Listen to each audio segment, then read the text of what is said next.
Olá, muito bom dia para você. Nos próximos dias, o debate sobre segurança pública deve tomar conta do Senado. Na pauta, projetos que estabelecem regras mais rígidas para a saída temporária de presos. E ainda, o texto que cria uma política nacional de busca de desaparecidos. Hoje, o Ministério da Justiça já tem um cadastro nacional de pessoas desaparecidas. Ele foi criado em 2010 e reúne informações dos desaparecidos e o desdobramento de cada caso. De 2000 para cá, 1.206 pessoas foram cadastradas no site. 645 delas foram encontradas. O texto que chega ao Senado determina que a busca de pessoas desaparecidas passa a ser prioridade e deve ser realizada por órgãos investigativos especializados. Ele também permite a transmissão de alertas em rádio e TV sobre o desaparecimento. Outra novidade é que as famílias devem ser amparadas por um atendimento psicossocial. Este não é o único projeto de segurança pública que será debatido nos próximos dias. Os senadores também devem discutir mudanças na saída temporária de presos, o famoso saidão, criado para a ressocialização dos presos. Pelo texto, será exigido um parecer da administração penitenciária antes de liberar o preso. O tempo para ter o benefício também muda. Se o projeto for aprovado, as novas regras serão ter cumprido 1/6 da pena se o condenado for primário ou metade da pena se for reincidente. Os condenados em crimes hediondos, tortura, tráfico de drogas e terrorismo têm de esperar 2/5 da pena para primário e 3/5 para reincidentes. A saída também passa de 7 para 4 dias.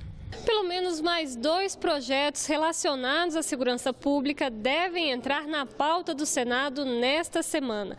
O primeiro deles acaba com a progressão de regime para quem assassinar autoridades e agentes de segurança pública ou seus parentes até o 3º grau. O segundo obriga operadoras de celular a instalarem bloqueadores de sinal em estabelecimentos penais. Esses 2 projetos foram votados recentemente pela Câmara dos Deputados. Nós temos outra agenda que preocupa demasiadamente a população brasileira, que é a agenda da segurança pública, que eu falei com o presidente da Comissão de Constituição e Justiça, para que todos os projetos que estejam na Comissão de Constituição e Justiça em relação à segurança pública sejam votados e encaminhados ao plenário. O clima que estamos vivendo nas grandes cidades e hoje até nas cidades médias é este de insegurança. E todos nós somos responsáveis e temos que dar combate a esta insegurança. A Comissão de Constituição e Justiça vai analisar na quarta-feira a liberação dos jogos de azar no Brasil. Vamos conversar sobre a agenda das comissões com o repórter da Rádio Senado, Roberto Fragoso. Vamos acompanhar aqui. Fragoso, bom dia. Bom dia, Tiago, e um bom dia para todos que nos acompanham.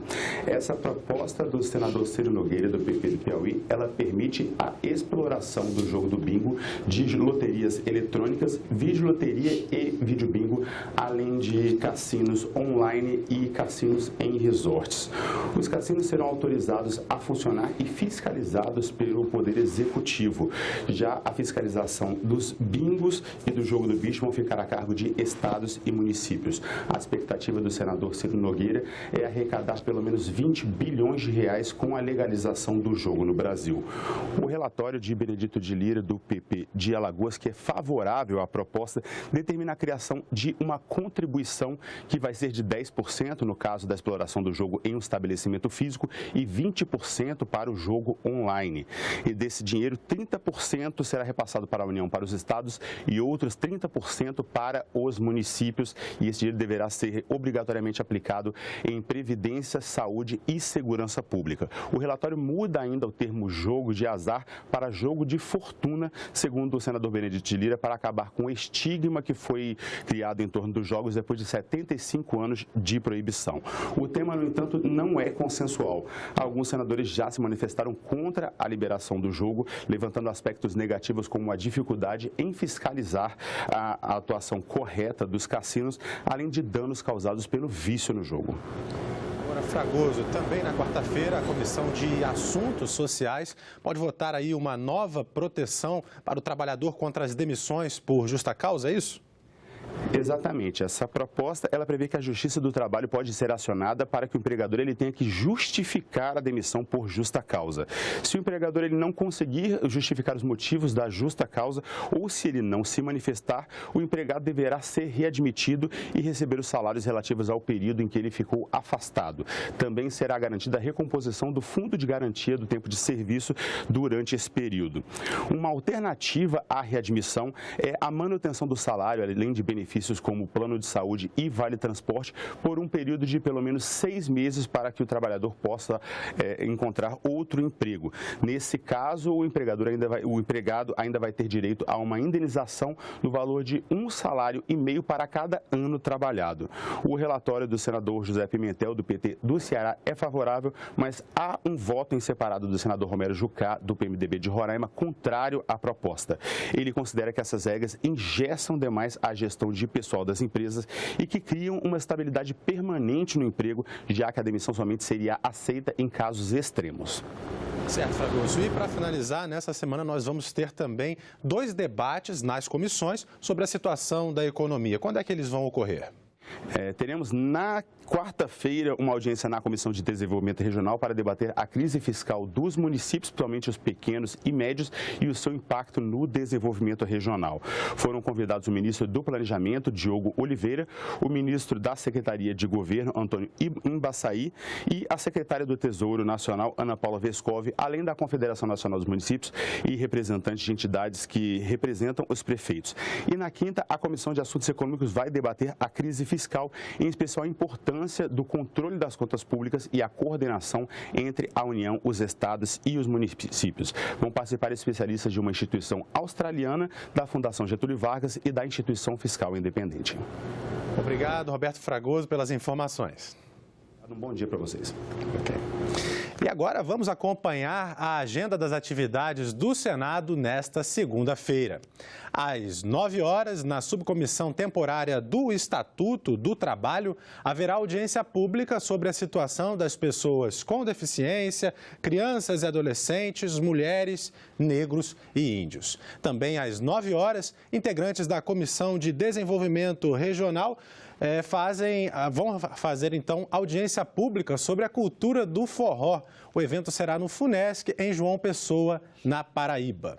Às 2 da tarde, sessão no plenário para discursos e comunicações dos senadores. E às 2h30, audiência pública na Comissão de Direitos Humanos, com um assunto em defesa dos serviços públicos contra o pacote de maldades. A instituição fiscal independente divulgou o relatório de acompanhamento fiscal do 3º trimestre do ano. Os números indicam uma pequena e lenta retomada no crescimento da economia. A jornalista Antônia Márcia entrevista o diretor executivo da IFE, Felipe Salto. Felipe, a instituição fiscal independente soltou o relatório do trimestre até setembro e não são bons os dados. A economia brasileira apresenta um crescimento lento, no segundo relatório de vocês. Os estados reduzem investimentos para tentar melhorar o resultado das contas, mas ainda não conseguem. E o orçamento de 2018 eleva despesas e provoca um aumento de déficit. O quadro não é tão bom, não é como se esperava que tivesse essa altura do ano, né? Olha, de fato, tem sempre aquela história do copo meio cheio ou meio vazio. A nosso ver, já há uma certa recuperação da economia, mas ela ainda é incipiente. Quer dizer, uma recuperação lenta, como se esperava, de fato.